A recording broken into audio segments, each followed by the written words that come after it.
Good evening guys, welcome to our last update for the night bago po maglandfall ang bagyong Tino na papalapit na po siya sa kanyang landfall area.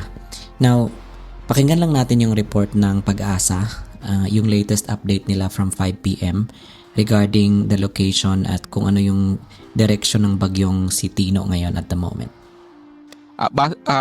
Sa ngayon po, itong si Tino is patuloy pa rin pong kumikilos pakanluran within the next 24 hours at base po sa information, ang mga initial site nitong landfall site nitong si Bagyong Tino as for tonight or tomorrow morning ay dito po sa southern portion ng Eastern Samar, Leyte, Southern Leyte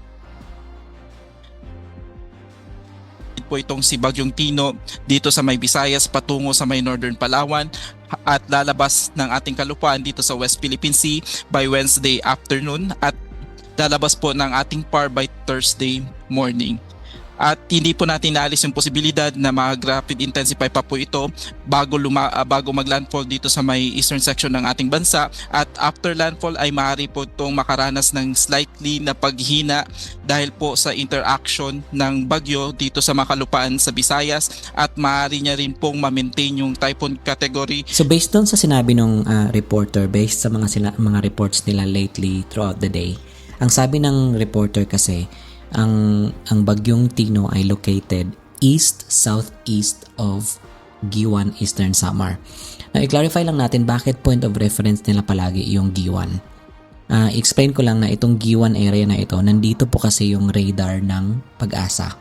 Kaya lahat ng point of reference nila is nagbe-based sa Giwan, Eastern Samar. At ang sinabi nila doon is ang bagyong ito ay located east-southeast of Giwan. So kung sinabing east, hindi naman directly east kasi kung sinasabing directly east ng Giwan, so dapat ito yung nandito yung location ng bagyo. Pero since hindi siya directly east ng Giwan at southeast yung location niya, so nasa mababa siya, nasa baba siya ng direct east direction ng Giwan. Now ang sabi din ng reporter na yung bagyo ay binabaybay niya yung westward o pakanluran. Now hindi naman sinabi niya na northwest o pataas, hindi rin niya sinabing southwest or pababa. Ang sinabi lang niya is pakanluran or westward. So ibig sabihin that will be a straight line kung saan yung current location ng bagyo or at least close to a straight line. Kaya ang punteriya ngayon ng bagyo is parts of Dinagat, Leyte, and Southern Leyte. So yan yung possible na landfall area nitong bagyo. Now, marami kasi nagko-comment sa akin doon sa Facebook at sa YouTube ang sinasabi nila mali-mali daw yung balita or updates ko. Well, wala naman akong ibang nireport dito kundi yung update din ng Pag-asa. Kaya nakabase lang din ako sa updates na kung anong sinasabi ng Pag-asa. Kaya nagtitiwala ako dito sa model ng satellite na to kasi ito yung tumutugma sa kung anong sinasabi ng Pag-asa. Yung direksyon ng bagyo is pa westward at yung distance niya from the nearest land is now around 136 km from the point kung nasaan na yung bagyo. At yung bagyo ngayon ay nasa 150 km per hour, yung Typhoon Tino. Kaya lumakas siya at mas lalakas pa siya mamaya at ang forecasted ay aabot siya up to 155 km per hour yung gust. Kaya yung Dinagat Islands ngayon ay nasa signal number 4 na. The whole of Southern Leyte is signal number 3 and parts of other areas sa Leyte is number 3.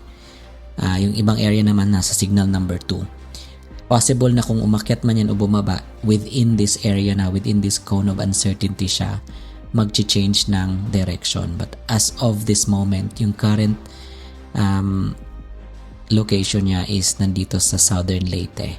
Kung titingnan natin yung babaybayin niya is dito sa may bandang Silago at Hinunangan between these two towns. Kung aakyat man siya, hindi na siguro lalayo dyan, but hoping na lang tayo na humina yung bagyo para hindi siya masyadong magkukos ng pinsala kasi at 155 km per hour napakalakas po yun ng hangin na yun. So let's just hope and pray na babagal at hihina yung bagyo and let's help each other out.